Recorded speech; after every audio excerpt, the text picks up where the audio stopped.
कल कराएंगे सब। ये देखिए जरा, यही मैंने अभी आपको मॉक ड्रिल दिखाई है और अब इस ग्राफिक्स के जरिए और आपको साफ हो जाएगा कि कैसे ये 41 भाई निकाले जाएंगे। सुरंग में फंसे 41 भाइयों का रेस्क्यू होगा। पहले एनडीआरएफ का जवान रेंग कर खुद अंदर जाएगा, अपने साथ ये पहिए वाला जो स्ट्रेचर आप देख रहे हैं ये लेकर जाएगा। इस स्ट्रेचर के दोनों छोर पर रस्सी बंधी होगी। रस्सी दोनों छोर पर इसलिए क्योंकि एक तरफ से बाहर की तरफ घसीटा जाएगा और जब एक शख्स बाहर आ जाएगा तो एक तरफ से अंदर की तरफ वापस खींच ली जाएगी, जिससे खींचकर पाइप में चलाया जा सके। इसे रस्सी के जरिए स्ट्रेचर को अंदर भेजा जाएगा। इस रस्सी का दूसरा सिरा बाहर ही रहेगा। सुरंग में एक भाई को स्ट्रेचर पर लिटाया जाएगा, जिसके बाद बाहर से स्ट्रेचर को खींच लिया जाएगा। पहिए वाले स्ट्रेचर से आसानी से एक एक करके 41 भाई बाहर आ जाएंगे और एक एक कर सभी को इस तरह से निकाल लिया जाएगा। टनल से बाहर तक मलबे के बीच की दूरी लगभग 60 मीटर का पाइप है। इतनी दूरी रेंग कर निकालना और पार करना मुश्किल काम है। सांस फूल सकती है, दम घुट सकता है। पाइप लंबा होने से ऑक्सीजन की कमी होगी। 41 भाई 13 दिन से सुरंग के अंदर फंसे, इसलिए कमजोरी भी है। रेस्क्यू में भी रुकावट डाल सकती है कमजोरी, लेकिन पहिए वाले स्ट्रेचर से रेस्क्यू और आसान हो जाएगा। इसी रेस्क्यू ऑपरेशन की आज मॉक ड्रिल एनडीआरएफ ने की, जो तस्वीर मैंने आपको दिखाई है। आइए अब आपको सुनवाने जा रहा हूं। उत्तराखंड के मुख्यमंत्री ग्राउंड जीरो पर बने हुए पुष्कर धामी प्रधानमंत्री नरेंद्र मोदी को भी पल पल का अपडेट दे रहे हैं। सुनिए जरा, आज पुष्कर धामी साहब बता रहे हैं कि आखिरी फेज में पहुंच गया है रेस्क्यू।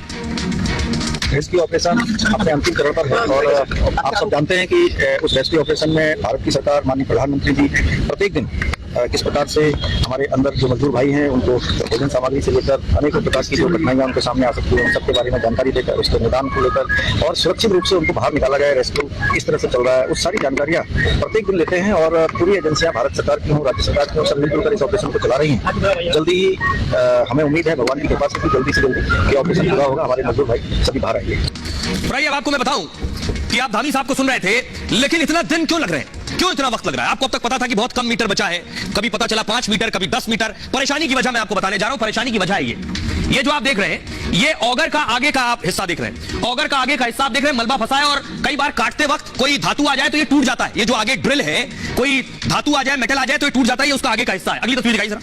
ये आप देख रहे हैं खुद पुष्कर धामी मुख्यमंत्री, ये गार्डर का हिस्सा आ गया था बीच में मलबे में, तो वो खुद उसे उठाकर देख रहे हैं मलबे में कौन सी चीज फंसी थी जिसे कटर से काट कर निकाला गया। अगली तस्वीर दिखाइए। इसी तरह मलबे में ये गार्डर आप देख रहे हैं, ये गार्डर, ये सरिया, ये लोहे की चीजें, क्योंकि कंक्रीट का काम हो रहा था, टनल बन रही थी, तो ये सारी चीजें इस्तेमाल होती है। मलबा गिरा तो वो सब इसमें दब गई और यही सब बीच में आ रही है। अगली तस्वीर दिखाई।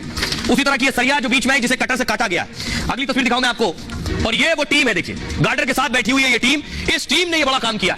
13 दिन से रेस्क्यू में लगी है, बाकायदा इन लोहे की चीजों को, धातु की चीजों को काट रही है। ये देखिए जरा, एक एक चीज मैं आपको बताने जा रहा हूं क्यों 13 दिन का वक्त लग रहा है। क्योंकि जैसे ही ऑगर मशीन कुछ काटती है, कोई ना कोई परेशानी आ जाती है। जैसे ये आपके सामने ये गर्डर, टनल बनाने में गर्डर का इस्तेमाल हुआ है और लेकिन अब यही गर्डर मलबे में दब गए, जो कि ड्रिलिंग के काम को रोक रहे हैं सबसे ज्यादा।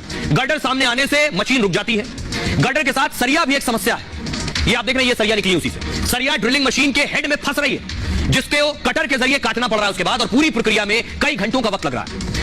ये अगली तस्वीर आप देख रहे हैं, पत्थर बीच में आ रहे हैं। गर्डर सरिया के साथ ही पत्थर मुसीबत बने हुए हैं। बड़े पत्थर, चट्टान से जो कच्चा पहाड़ टूटा है तो बीच में मलबे में आ रहा है पत्थर। पत्थरों को काटने में ऑगर को दिक्कत हो रही है। अगला है ये ऑगर मशीन आप देख रहे हैं। अमेरिकी ऑगर मशीन 25 टन वजनी है। मशीन के काम का जो हिस्सा है वो एक प्लेटफॉर्म है जिस पर यह मशीन है।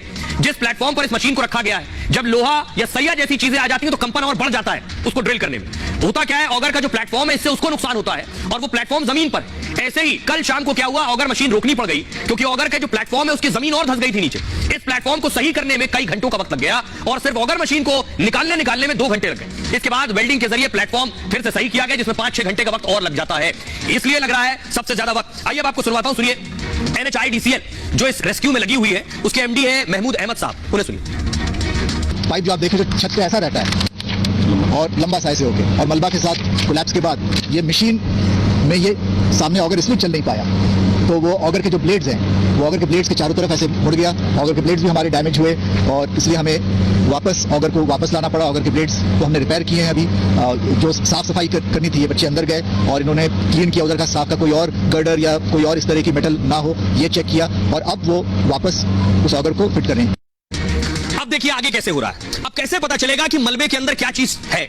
ड्रिल मशीन तो आगे घुस रही है, ड्रिल कर रही है, लेकिन मलबे के बीच में क्या है ये नहीं पता चल पा रहा है। इसलिए ड्रिल मशीन भी खराब हो जाती है बीच में। जब एकदम से कोई चीज आ जाती है तो फिर कटर को बुलाया जाता है। लेकिन अब एक नई तकनीक का इस्तेमाल किया जा रहा है कि उसके पार क्या है ये भी पता चल जाए। उस तकनीक के बारे में आपको दिखाने जा रहा हूं, वो है GPR। ये देख रहे हैं आप, ये है GPR। फुल स्क्रीन लीजिए जरा इसको।